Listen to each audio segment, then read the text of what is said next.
இந்தியாவின் 25 ஆண்டுகால சுதந்திர வரலாற்று சரித்திரத்தை பெருமைப்படுத்தும் பொருட்டு 1970 பிரதமராக இருந்த இந்திரா காந்தி அவர்களின் தலைமையில் தாமிரத்தாலான ஒரு காலப்பெட்டகத்தை, அதாவது டைம் கேப்சூலை தயார் செய்து அதற்கு கல்பாச்சா என பெயரிட்டு ஆகஸ்ட் 15, 1972 பூமிக்கடியில் புதைக்கப்பட்டது.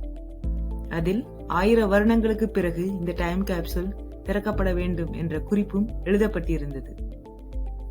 மேலும் இன்றைய இந்திய பிரதமர் நரேந்திர மோடி அவர்களால் பஞ்சாபில் உள்ள லவ்லி ப்ரொஃபஷனல் பல்கலைக்கழக வளாகத்தில் ஒரு டைம் கேப்சூல் புதைக்கப்பட்டது. சமீப காலத்தில் 1.5 டன் எடை கொண்ட ஒரு டைம் கேப்சூல் அலிகார் முஸ்லிம் பல்கலைக்கழக வரலாற்று தொகுப்புகளை கொண்டு உருவாக்கப்பட்டு மண்ணில் புதைக்கப்பட்டது.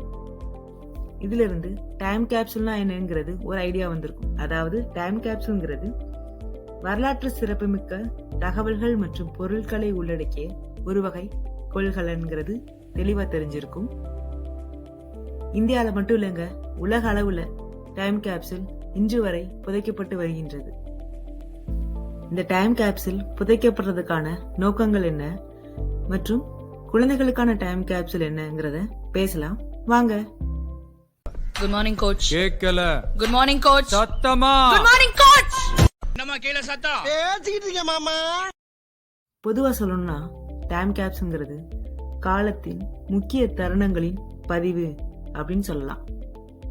ஆரம்ப காலகட்டத்துல இணையதளம் இல்லாத காலத்தில் வரலாற்று சிறப்புமிக்க தகவல்கள் மற்றும் பொருட்களை உள்ளடக்கிய ஒரு கொள்கலனாக இந்த டைம் கேப்சூலை பயன்படுத்தினாங்க. தஞ்சாவூர் கோயில் கல்வெட்டுல வெட்டி வச்சிட்டு பக்கத்திலேயே நீ உட்கார்ந்துக்க. உனக்கு பின்னால வர்ற சந்ததிகள் அதை பார்த்து படிச்சு தெளிவா நடந்துக்குவாங்க. கல்வெட்டு மாதிரிதாங்க பின்னாடி வர சந்ததிகளுக்கு, அதாவது எதிர்கால மக்களுக்கும் தொல்பொருள் ஆராய்ச்சியாளர்களுக்கும் நேற்று மற்றும் இன்றைய மனிதர்களின் அம்சங்களை பற்றி படிக்கும் மானுடவியலாளர், அதாவது ஆந்த்ரோபாலஜிஸ்டுக்கும் வரலாற்று ஆசிரியர்களுக்கும் இந்த டைம் கேப்சூல் ரொம்ப பெரும் உதவியாக இருந்து வருகின்றது. இந்த ஒரு காலப்பெட்டகத்தை குழந்தைகளுக்கான ஒரு காலப்பெட்டகமாக எப்படி மாத்தலாங்கிறதையும் அதுல என்னென்னமான பொருட்கள் வைக்கலாங்கிறதையும் இந்த வீடியோல பார்க்கலாம். அதுக்கு முன்னாடி இந்த சேனலை சப்ஸ்கிரைப் பண்ணாதவங்க சப்ஸ்கிரைப் பண்ணிருங்க. Today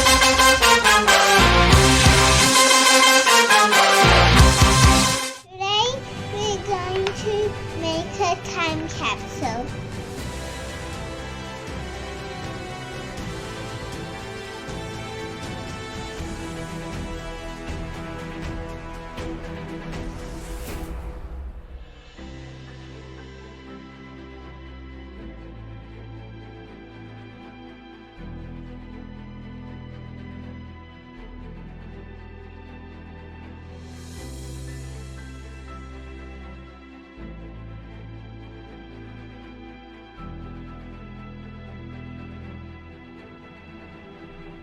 டைம் கேப்சூல் செய்யறதுக்கு ஒரு கண்டெய்னர் எடுத்துக்கணும். அந்த கண்டெய்னர் உடன் பாக்ஸா இருக்கலாம், இல்ல கார்ட்போர்ட் பாக்ஸா இருக்கலாம், இல்ல ஒரு வாட்டர் பாட்டிலா இருக்கலாம். இந்த மாதிரி ஏதாவது ஒரு கண்டெய்னரை சூஸ் பண்ணிட்டு அதுல எந்த மாதிரியான பொருட்களை வைக்கலாங்கிறத நம்ம பார்க்கலாம். Can we put special things in the time capsule? Yes, let's do it.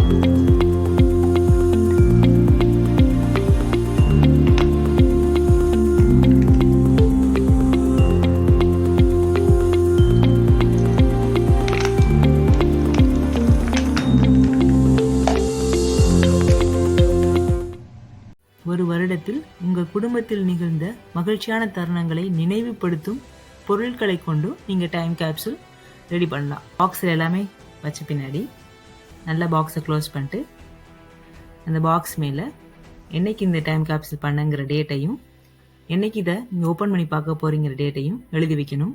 சூப்பரான ஒரு டைம் கேப்சூல் ரெடி பண்ணியாச்சு. இந்த டைம் கேப்சூலை ஒரு பத்திரமான இடத்துல வைக்கணும். உங்களுடைய டைம் கேப்சூல் கிளாஸ் கண்டெய்னரா இருந்துச்சுன்னா மண்ணுக்கடியில நீங்க பத்திரமா போச்சு வைக்கலாம்.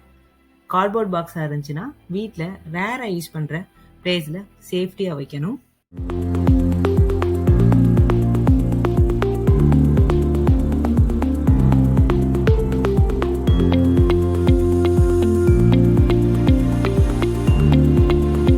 குழந்தைகள் டைம் கேப்சூல் பண்ணும் பொழுது நம்ம கிட்ட இருக்க பொருட்களை விட நம்ம செலவிடுற நேரங்கள் ரொம்ப இம்பார்ட்டன்ட்ங்கிறத கத்துக்குவாங்க. இந்த வீடியோ உங்களுக்கு ரொம்பவே யூஸ்ஃபுல்லா இருக்கும்னு நினைக்கிறேன். இந்த வீடியோ உங்களுக்கு ரொம்ப பிடிச்சிருந்துச்சுன்னா லைக் பண்ணுங்க, ஷேர் பண்ணுங்க. நீங்க எந்த மாதிரியான டைம் கேப்சூல் பண்ண போறீங்கிறத கமெண்ட் பண்ணுங்க. And thanks for watching. Bye.